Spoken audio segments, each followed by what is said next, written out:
So as we gather here to celebrate Dwiggins and the BPL and the Society of Printers with talk of typefaces, I'd like to briefly invoke another side of Dwiggins. Although he certainly wished to be remembered first for his work with type design, I'd say his second great love was the complete miniature world of marionettes that he created over a period of about 20 years. He first built a private theater in the garage behind his house in Hingham, then later a purpose-built structure across the street that had a design studio upstairs and a marionette theater downstairs with room for an audience of 70 plus live music. He wrote and produced 5 plays, built sets for them, designed all the lighting effects, and created more than 50 puppets. His 1939 play, Princess Primrose, had a cast of 17 marionettes, all of them performing various feats and routines. For this play, Dwiggins invented a central character known as the Master of Ceremonies. Here he is in a photograph made in the 1970s by Dwiggins' assistant, Dorothy Abbey. The Master of Ceremonies was the hub of the whole operation. He kept track of all the cast members, introduced them to the audience, ushered them onto the stage, 1 or 2 at a time, and then after their time under the spotlights, ushered them off. Here's another view, a bit closer in, made by me in 2003, here at the Special Collections, where until just recently, the puppets were on public display. 30 years after Dorothy's photo, his fez may have faded a bit in color, but look at that expression. And as some of you may know, it was his work with marionettes that led to the creation of his M formula in type design.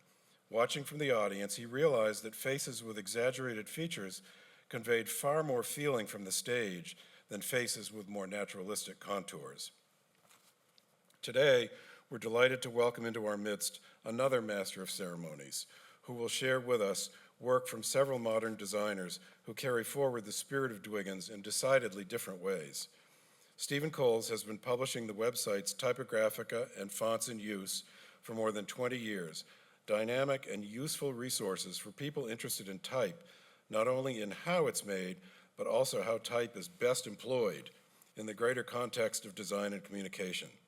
Stephen's also the author of The Anatomy of Type, already a classic work, in which he explores 100 traditional and modern typefaces. After working for a long stretch as creative director for Font Shop, Stephen moved to Letterform Archive in San Francisco, where he has served as associate curator and editorial director for the past 10 years. He knows his P's and Q's. And so it's my great pleasure to give you tonight's Master of Ceremonies. Stephen?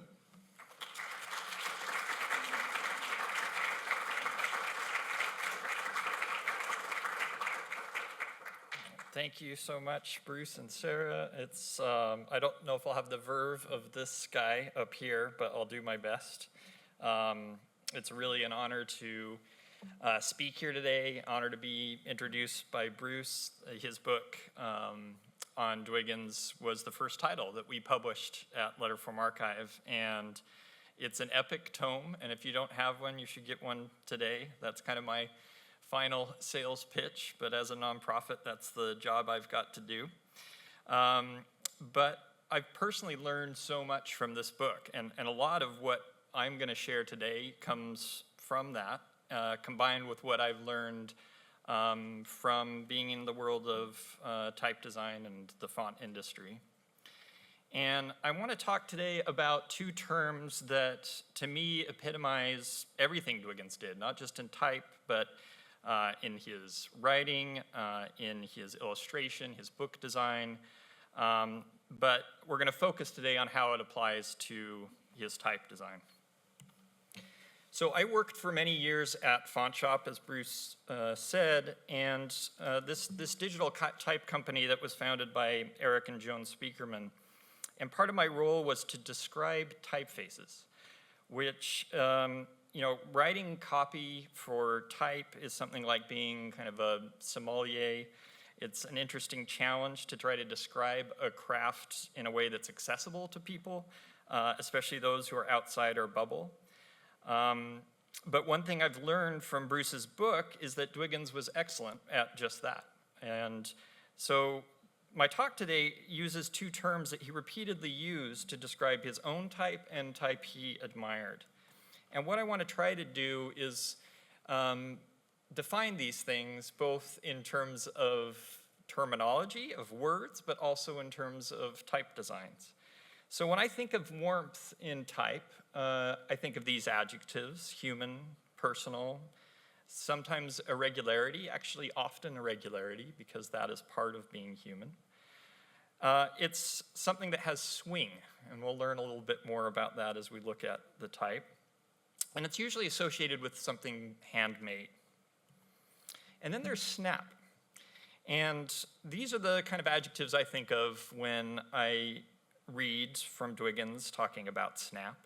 Something with energy, curves that are taut rather than floppy, crisp, and lines with tension. And this is often a term kind of associated with something machine-made, but as we'll learn, these things go hand in hand with things that are both handmade and machine-made. So these two descriptors aren't really polar opposites. I don't mean to put them on two ends of a spectrum. You can have a design that has both warmth and snap, but it's not very common, actually. Usually you find something in one of these two categories. But the thing about Dwiggins is he lived right there in the middle, and his stuff almost always incorporated lots of both of these categories. So first, let's look at a few of his typefaces and why I think that they do have that description. What you're seeing here is an inversed image of an original drawing for Electra, and we'll look at that a little bit later.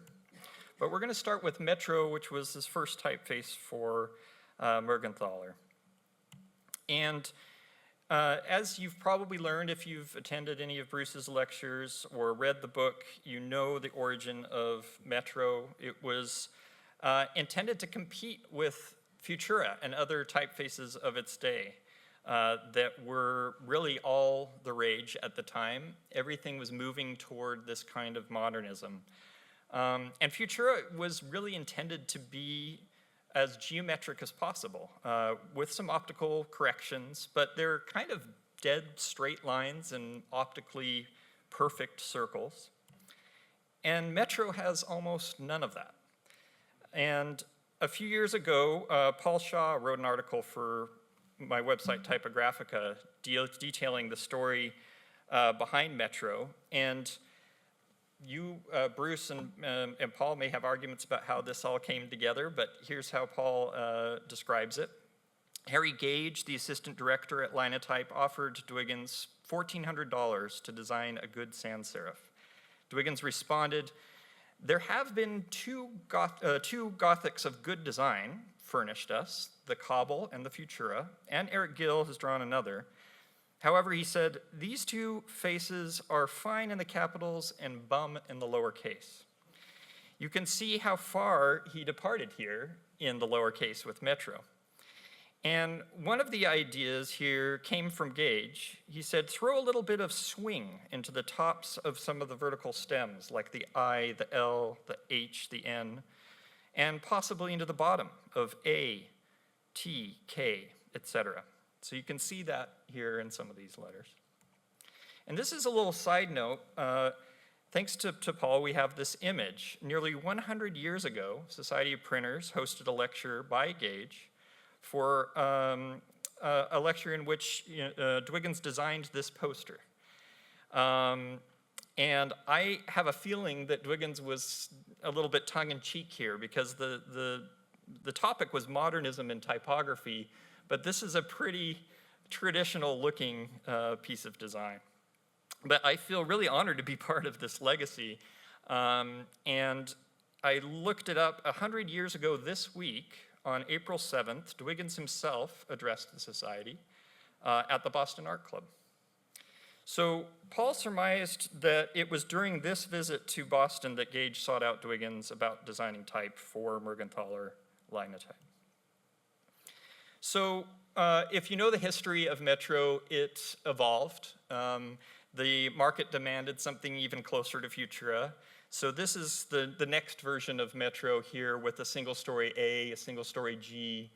But still, there is a lot of action. There's a lot of warmth and dynamism in Metro when you compare it to Futura. And one of the things that Dwiggins was really concerned about was readability. And you can continue to see the difference between these two typefaces in text. You can see that Metro kind of pushes forward along the line. Next typeface, Electra. Often when people think about energy and snap, they think of Electra. It's perhaps, if you pull any paperback from the mid-20th century from a bookstore or library, there's a really good chance that it's set in this typeface. This is not the typeface, this is lettering on the cover of this booklet, which Dwiggins often did on the covers of his specimens. But it's Electra on the inside. And one of the things I love about this book, we have a copy at Letterform Archive, and many of the specimens that Dwiggins did is that he includes a lot of his own writing in it. And here he's introducing the patron saint of lettering, Kobodayashi. And he's using this character as a kind of a character in support of innovation in type design. And the writing's so good, I hope you don't mind if I read a little bit of this to you. So Kobodayashi says, the trouble with all you people is that you are always trying to reproduce Jensen's letters, or John de Spira, or some of those Venetian people. You're always going back 300 or 400 years and trying to do over again what they did then. What's the idea? And then Dwiggins responds. He says, well, we think these types are pretty good, about the best that anybody ever made, and we'd like to have some more of them. And Kobayashi says, but why like them? You don't live in Venice in 1500. This is 1935. Why don't you do what they did? Take letter shapes and see if you can't work them into something that stands for 1935. Why doll yourself up in Venetian fancy dress costume and go dodging around in airplanes and automobiles dressed that way? I know, I said, but you can't play tricks with the shapes of letters. If you do, people can't read them. People are used to type that looks like that, and you have to keep mighty close to the old designs. Kobayashi responds, used to the 1500 types? Don't you believe it? People are used to newspaper types and typewriter types. Your Venice types are just about as queer looking to your friends in Hingham as Greek letters. And he continues, electricity, sparks, energy, high-speed steel, metal shavings coming off a lathe, precise, positive, say it with a snap. Take your curves and streamline them. Streamline is a word you would hear a lot in that time period, Art Deco period in the US. Make a line of letters so full of energy that it can't wait to get to the end of a measure. And so Dwiggins responds, but now look, I said, take that fell type.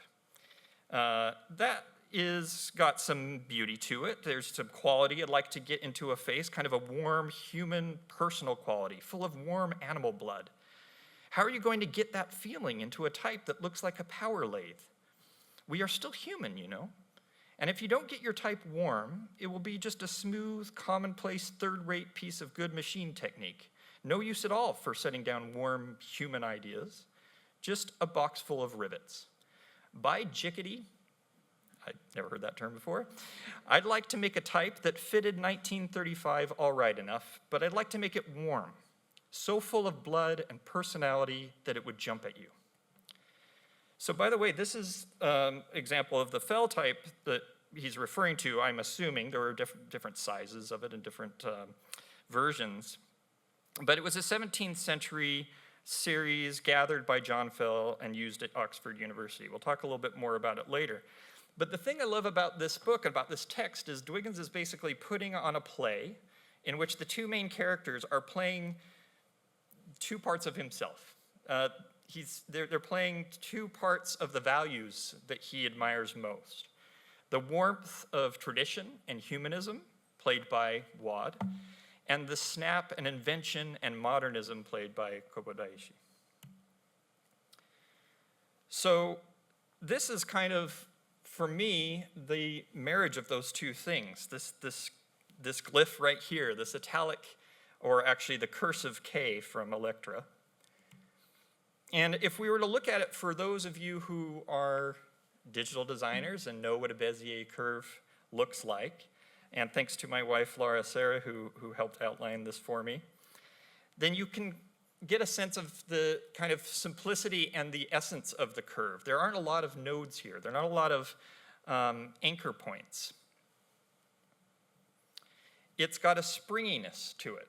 And yet at the same time, there is warmth in here. There are soft, rounded corners inside the head serif at the top, but there are also sharp corners. So it's this contradiction, but also this playing together that really works in Dwiggins' designs. So the last one of Dwiggins I want to talk about is Caledonia, probably his most successful typeface in terms of use. Again, in a lot of publications throughout the 20th century used for text. Again, a booklet in which he's hand-lettered the cover. And this is also one of my favorite type specimens at the archive because he walks you through his process, his thinking as he was making the type. He wanted to revisit this genre of type called the Scotch Roman or Scotch Modern. But his idea was to, quote, liven up the curves. And only later, and as he walks you through this, he finds that Scotch doesn't stay Scotch if you sweat the fat off it. And so what he's saying here is that he was trying to give it life, but in the end, he kind of felt that it lacked color or weight or heft to it, and also lacked action, this thing he was always trying to achieve. He tried Baskerville mixed with Scotch. He called this a blended Scotch, which I think is a great term. But the Baskerville also, and the Bodoni, Didot, they didn't have the same kind of swing that he was seeking. But what he did find that had swing was William Martin's type for Bulmer. But it was still a bit too light, so he added a little bit weight to that, and he ended up with Caledonia. And so this drawing at right is printed in the specimen actual size. So it shows you what his original drawing looked like at size. And he ended up with something that, as he said, is simple, hardworking, feet on the ground quality that Scotch has had in service for so many years. But he added a calligraphic flick and a nervous angle on the underside of the arches as they descend to the right. He opted for these serifs that are without brackets, so they're just connected at a right angle to the bottom of the stems. And a good comparison of this, if you were trying to compare what's something that has snap and what's something that doesn't, for me, it's Gaudi old style. There's a lot of warmth in Gaudi. There's not a lot of snap. And apologies to any fans of Gaudi old style in the room, but that's one of the reasons that I just don't warm up to it myself. It's got all soft edges, it's got cupped serifs, and it doesn't have this kind of springing from the stem that Caledonia has. If you look at the original drawings for Gaudi, as were shown in this type specimen we have at the archive, they're beautiful drawings. But they have this quality that my friend Ross Mills calls wandering lumpiness. And this is a thing you never see in Dwiggins' designs. And Dwiggins himself, even though he actually was studying with Gaudi for some time, I actually don't know how long, maybe you could tell me, Bruce, but he was a student of Gaudi's. He had this to say about Gaudi. Gaudi old style may be said to be one of 100% good in the design of individual letters. When composed in a body, the characters individually graceful set up a whirling sensation that detracts somewhat from legibility. That is to say, the curves are perhaps too soft and round, and they lack a certain snap and acidity. This, by the way, is a great book. If you don't know type lore, has some great reviews of typefaces. You don't often get to see criticism of type. It's one of the reasons that I worked on Typographica for so long, is so that people could actually read criticism, both positive and negative, of typefaces. So you can actually read this on Internet Archive. It's available. So now I want to take a look at new type that has some of these qualities that I think are so present in Dwiggins' designs. But the first thing I want to do is give you a sense of, for those of you who are understand the field of metal type design or of the history of type design, what it's like to make type today. So for one, the companies that are making type are much, much smaller than in the past. Just to give you a visual representation of what the Linotype factory looked like in 1919, of course they were making also machines here and all sorts of other equipment, but Mergenthaler was a huge company. It was a massive industrial operation with thousands of employees. As it says here, 12 acres of floor space, 2,500 employees. And this is a type foundry today. It's just a guy and his laptop and his dog, and sometimes not even a dog. And there is a little bit of a comparison, though, because when you think about what Dwiggins was doing, he was often working alone. He was working in his studio in Hingham, and he was passing things through the mail to Linotype. But he also had behind him this huge staff, a drawing office that would finish the many designs for him, and then a massive operation to actually make the physical material. Another example of a foundry, a lot of foundries look like this now.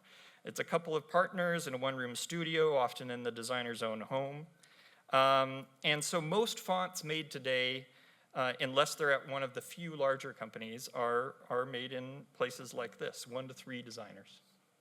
And we did a census at Typographica about 10 years ago, which is not so different now. It hasn't changed too much here, but it's reflected here in the numbers.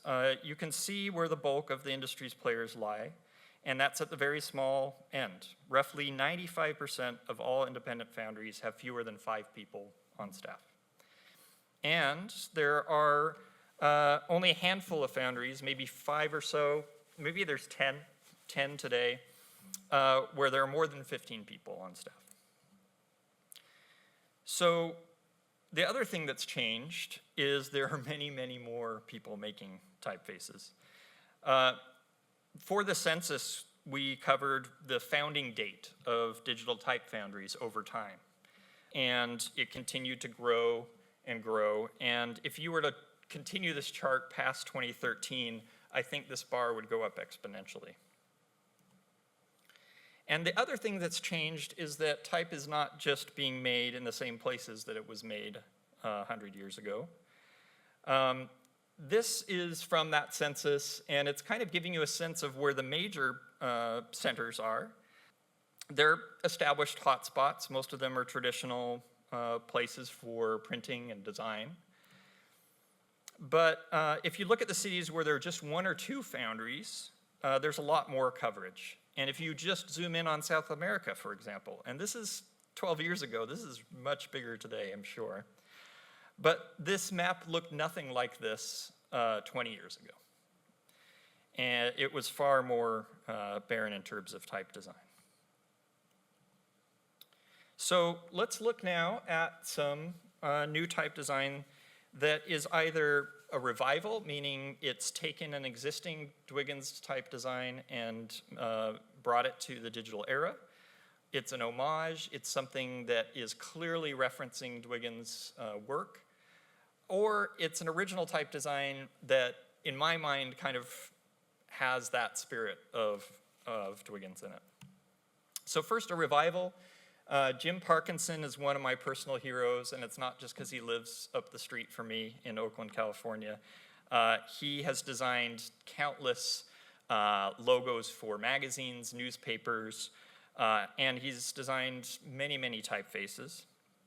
And when Bruce and Rob Saunders were working on the book on the Dwiggins book, they invited Jim to do a new version of Electra. So here he is working on that typeface. And what was different is that he now had access to original master drawings from the British Linotype company. This is a little side trip, but the site begins, this site became known as the first industrial park in the world. At the height of its success, Linotype and machinery employed more than 10,000 people to make Linotype machines and related equipment, including fonts. And over 100,000 drawings were salvaged from an impending demolition several years ago and have been on the market in various ways ever since, including being sold individually at flea markets, online on Etsy, and even at home decor departments at Anthropology. They even made a 2014 appearance on BBC's Antiques Roadshow, in which, much to my chagrin, the experts said they had little value. So Letter from Archive about 8 years ago was honored to secure about 60,000 of these drawings, comprising at least 600 complete fonts. And we're pleased to join the Museum of Printing in Haverhill, and I saw that Frank Romano is here, which also holds, I think, thousands of drawings, right, Frank? 13,000. There you go. So we're very glad that we can help preserve this history because it is super interesting and useful. These drawings are shown at the same scale on the type body. So what you can do is put two different Z's together, one for 6-point Caledonia and one for 24-point Caledonia, and you can see right away the compensations that are made for different sizes of type. So small type requires broader proportions, larger interior spaces, the counters, sturdier serifs and hairlines. And the designers made these adjustments to each font size to ensure legibility and still maintain the overall look and color or visual density of the typeface as a whole. So this is a huge resource for students and researchers to understand optical sizing. We have a full-year type design program at Letterform Archive called Type West, and the students are often referring to these drawings as they learn. So Jim had already created his own Electra a few years before, which had already improved on Linotype's 1994 digital version. Like many of the early digital typefaces, that one was just very anemic, very thin, very light, and it didn't have the same kind of feel of the printed Electra. But this now, he had different source material. And I asked him for an article that we put on our website, what surprised him about seeing these drawings up close. And he said that they were very careful and precise and revealed a design full of eccentricities that were clearly deliberate. Some serifs have round endings, but most of the serifs were drawn with square endings. Some serifs are thicker than most. Again, deliberate. Some corners were bracketed, some were not. Every once in a while, it seems a letter wants a little freedom and a character is graced with an unexpected curvy stroke. And the crotches inside the angles of the caps, like the A, M, N, V, they're not sharp. They have a little curve instead of like opened up with an ink trap and rounded off. Which all of this together with a bunch of similar moves gives the design a sensitive, handmade feeling. So in going from these drawings, Jim ended up with a warmer, meatier Electra. He added some weight from the original tracing because the goal was to make it as close as possible to a letterpress impression of Electra on the paper and the printing that was being used in this book. So that is the comparison between Parkinson Electra from earlier and LFA Aluminium. Another designer who was directly influenced by Dwiggins and actually directly influenced by Boston Public Library's collection of Dwiggins' work is Sybil Hagman. She's a graduate of the Basel School of Design and moved to California where she taught at several schools.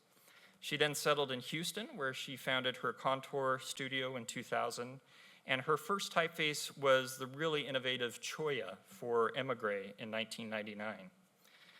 So Ilido and Odile, Odile is the typeface that you see throughout this talk on the slides. They're not a revival of Dwiggins' type, but Hagman was directly influenced by something she saw here in this collection at BPL. She says, during my graduate type design class, I discovered Charter and was immediately attracted to it. This unpublished typeface that Dwiggins designed only a lowercase. And I love this. This one of the great things about having original drawings and keeping them in collections and archives like the Dwiggins papers here at BPL is you get a little bit of the personality of the person who's making the thing. On the right, yeah, I'm kind of proud of this. So she continues, it sparked an interest since it seemed rather unusual and also quite problematic. The combining of the Charter lowercase with capitals from Electra was another kind of a strange thing. But it was too interesting for her to just leave it aside, and the result of her exploration of Charter is here in Odil's upright italic style. And then she went on to create a full family of both upright and regular italics, and a sans serif companion, Elito, which is Odile spelled backwards. She says, my most memorable encounter with Wad's work goes back to 2006, when I visited the special collection of the BPL and got to see some of his marionettes for the first time. I was deeply impressed by how much care went into the details of the costumes, in addition to stunning color schemes. During this visit, I also had the opportunity to look through a box of Wad's sketches he produced while working on Charter. Surveying the material was a bit of a revelation. I found a sketch of decorative caps, which I hadn't known before the release of the Odile family. From the few obtainable sources I had access to when working on Odile, I was familiar with a few decorative caps he created for Charter. These loosely inspired the designs for the Odile initials and Deco initials. I was positively surprised and mostly relieved that the Odile initials seemed to align quite nicely with Dwiggins' sketches.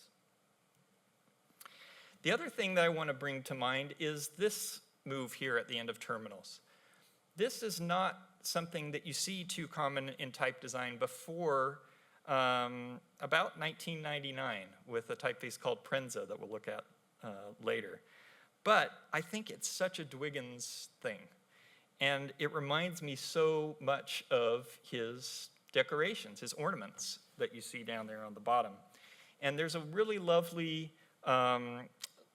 little video that we put together for the first Kickstarter of the Dwiggins book that I want to show you here, which gives you a sense of how Dwiggins used stencils to make these illustrations. And one of the things I love in Bruce's book is how Dwiggins talks about being really just personally excited about this new way of making. He's cutting out of celluloid using his own knives, which you saw out in the pop-up exhibit if you got to see that earlier today. And he's creating these shapes that he then puts together to make these illustrations. And you'll see this work in many different books that he has either written or designed, and they all have this kind of character that not only has an influence in illustration, but in type design.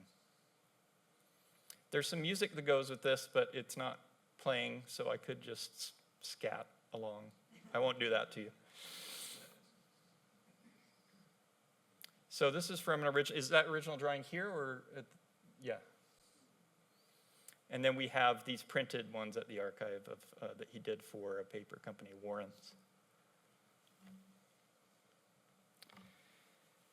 So David Jonathan Ross has also been very influenced by Dwiggins. He, after working for Font Bureau here in Boston for many years, David began his own foundry, DGR Type, and also Font of the Month Club, which is an amazing thing where he designs a pretty professional font every month and delivers it to his subscribers. He first encountered Dwiggins as a student attending his first TypeCon here in Boston in 2006. There was a whole afternoon of programming called Dwigfest. And he told me that seeing his work made me realize there's a whole new layer of possibilities for playing with line and shape. So this is his typeface Turnip, which it's a great name. And it's kind of a crunchy text face. His inspiration, as he writes in his description for the typeface, is Bookman, actually. He wanted the ruggedness of that classic workhorse, but with a different kind of movement, shall we say snap, perhaps. And he says, in Turnip, I wanted to create a different kind of movement. In order to get Turnip to get a dense, punchy paragraph, I accentuated the tension between round, doughy outer forms and crisp, angular inner counters, with slow motion on the outside working against fast motion on the inside. Each shape becomes slightly out of balance. All forms are top-heavy, and no stems are entirely vertical. While many text serifs strive for evenness and elegance, I wanted text set in Turnip to have some bite. So DGR doesn't really reference Dwiggins as an influence for this specific typeface, but typefaces like Hingham must have been in the back of his mind. Here's a look at Dwiggins' Hingham in use for the crew of the ship Earth, a 1943 booklet that is as relevant today as it ever was. And both Hingham and Turnip bring to mind Dwiggins' now famous M formula that Bruce mentioned earlier. And you can see this illustration from the book that is describing what Bruce talked about, in that he was inspired by what he learned about creating these angular shapes in the faces of his marionettes.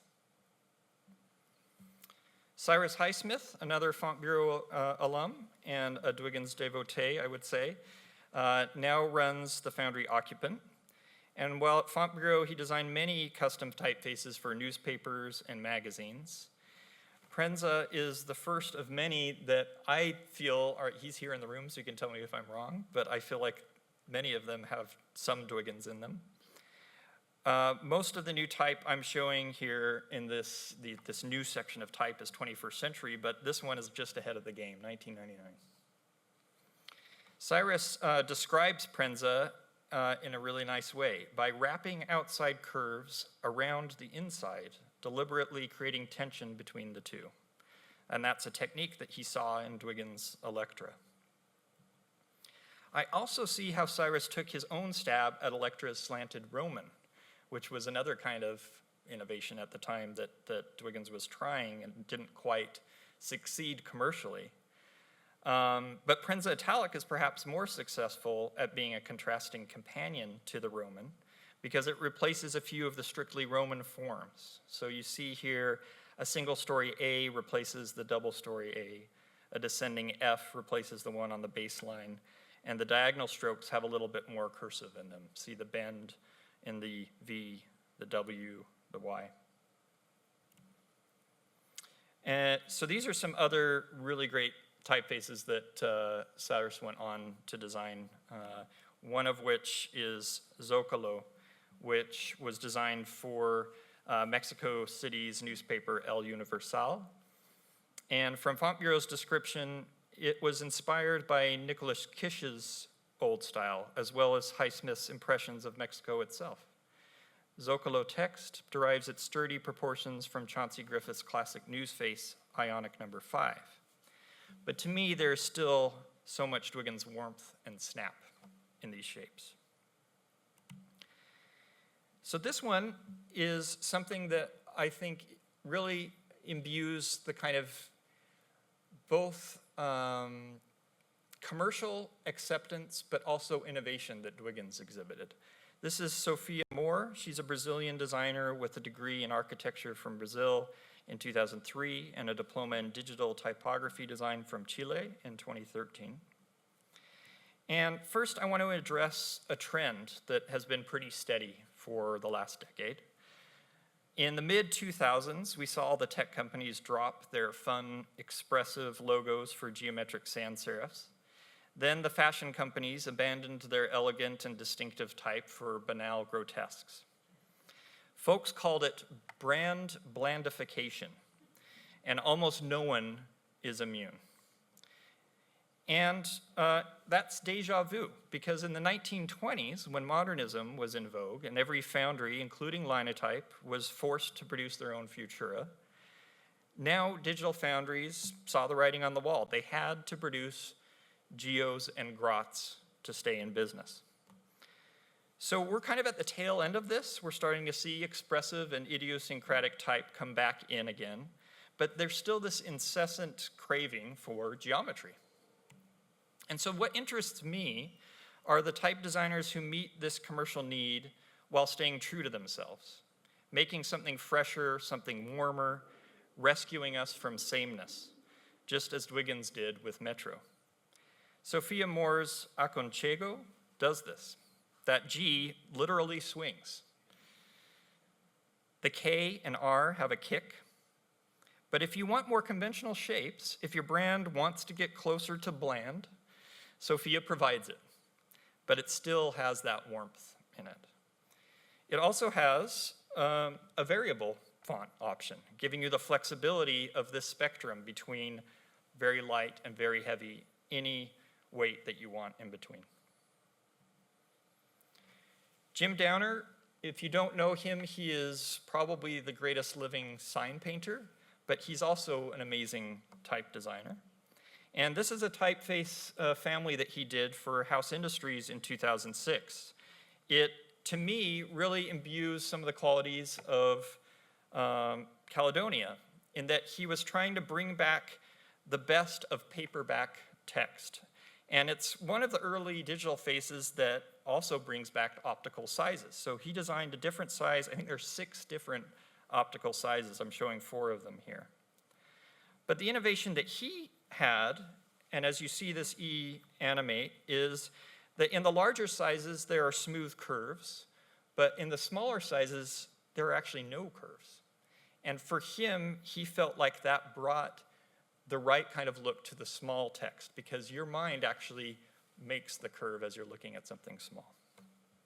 And the italic has what I would call some waddy spunk. For me, Franziska Weitgruber is one of the most talented type designers working today. She's based in South Tyrol in Italy. She graduated from the Type and Media Master course at the Royal Academy in The Hague, which is perhaps the school that comes closest to Dwiggins' legacy in terms of their experimentation and dedication to hand skills.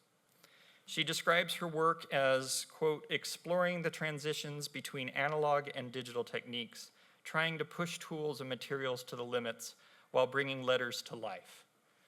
That's pretty Dwiggins, and I agree with her work. The Nikolai typeface is one that we've been using on Typographica for headlines for a long time now, and it is just so fun. She also designed Baustrasse here as her own response to the Bauhaus, giving it a lot of humor. And these 2 scripts at the bottom, Gig and Caligari, are just really buoyant, lively examples of bringing hand lettering and calligraphy into type design. The other designer who's doing more innovative stuff than nearly anyone is Sandrine Nugu. Anybody who speaks French can probably pronounce that correctly for me. She is from France and has designed, everything that she's designed has been very innovative. And I would predict that she'll give a Dwiggins lecture someday, or she should. Her orientation, Infini, and Moulin do such innovative things with black and white, figure and ground. And I only wish I had more time to show more of her typefaces. But I'm going to close with one other example, and that's Chris Soursby's signifier. This was designed in 2020 for his own Klim type foundry. Soursby is in New Zealand. He started doing a lot of commissioned work or production assistance for Christian Schwartz and for Eric Spiekermann. And then he started his own foundry, Klim, which has been very successful. And one of the things about Klim that I love is that he goes into great detail about the production and design concept for each of his typefaces on his website. And I think it comes closest for me to that kind of rigor of explaining his process that Dwiggins did in his type specimens. So we're getting back now to that fell type. It's actually a series of fonts by various punch cutters acquired by Bishop John Fell and bequeathed to the University Press in 1686. And this is a very long story for another time, and I'm sure there are people in the room who know the Fell types better than me. But this particular type we're looking at now is the English Roman size, which John Lane has identified as the work of Belgian-Dutch designer Nicolas Briot.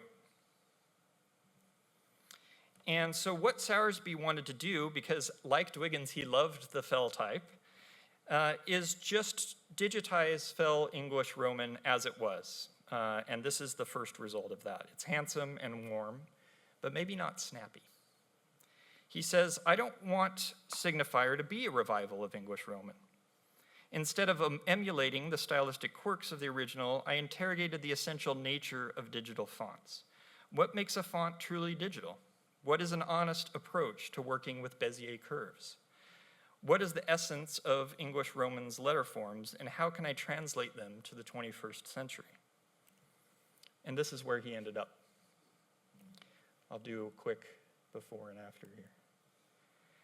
So even though warmth and snap aren't opposites, if we were to think of them on a spectrum, Soursby is intentionally pushing towards snap here. But there's still warmth in these curves, in these shapes. And it's got the Dwiggins leaves. Soursby continues, what is the raw quality of digital fonts? Digital fonts are strings of coordinates rasterized as images on screens and surfaces. Bezier curves are visualized equations. When we manipulate Bezier handles, we change the parameters of the equation. I stopped working against what I was seeing and started to work with the tools and screen.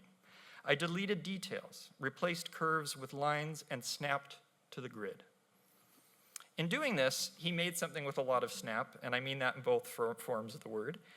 While Dwiggins's shapes were never so rigid with straight lines and right angles, the curves in Signifier feel very Dwiggins to me, as does the contrast between corner and curve. By the way, if you look at that very distinctive entry stroke or that terminal on the A, that's something that we first saw probably in Matthew Carter's Charter, which was also doing something similar, trying to make something that would fit to a digital medium. Maybe then followed by John Downer's Vendetta, another amazing typeface.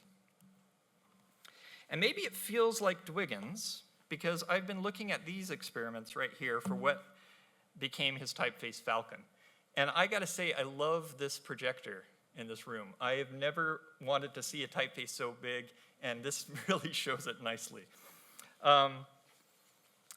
This was experimental 249, and it changed a lot from this design. I actually like this version of it. And this type makes some similar moves. See the triangular head serifs on the I, N, P, R, the thin foot serifs without brackets, the simplified curves. For Soursby, the tool was digital Bezier curves. For Dwiggins, one of the tools for Falcon was celluloid, cut with a knife. These became stencils for letter parts. This was similar to how he used stencils in his ornaments. From Tiffany Wardle's thesis, Experimental Type Designs for Dwiggins, she says, he described them as severe steel spring conic sections curves, junctions sharp and square. He took the process and applied it directly to his old style type design. I submit, he said of it, that the result is an entirely new feeling in type, a machine-age interpretation of a classic theme. It is calligraphic, but not so much to be troublesome. The sharp finish will get it away from all the art old styles, more nervous, more snap. And this really amazing piece of original drawing, this original kind of exploration for Falcon was in the exhibit. I'm so glad you brought it out, Bruce, because what you can't see in this image is little notes underneath each of the letters that say good, fair, and that's another part of what I love about the original material that comes from the artist, is we can see his own feeling on his own work. So Falcon evolved quite a bit from that early experiment. It had snap, but not enough warmth for Dwiggins. Sadly, he never got to see it released. It came out in 1961, 5 years after his death. And digitally, it hasn't really come back, but I'm hearing a bird tell me that something's coming soon. I'm not sure if I'm allowed to say, so I won't. That said, to me, typefaces like signifier are the Dwiggins typefaces of our day. Inspired by the past, but not a recreation, something completely new. Created with clear intention and curiosity about tools and materials and uses and audiences. And of course, with plenty of warmth and snap. Thank you.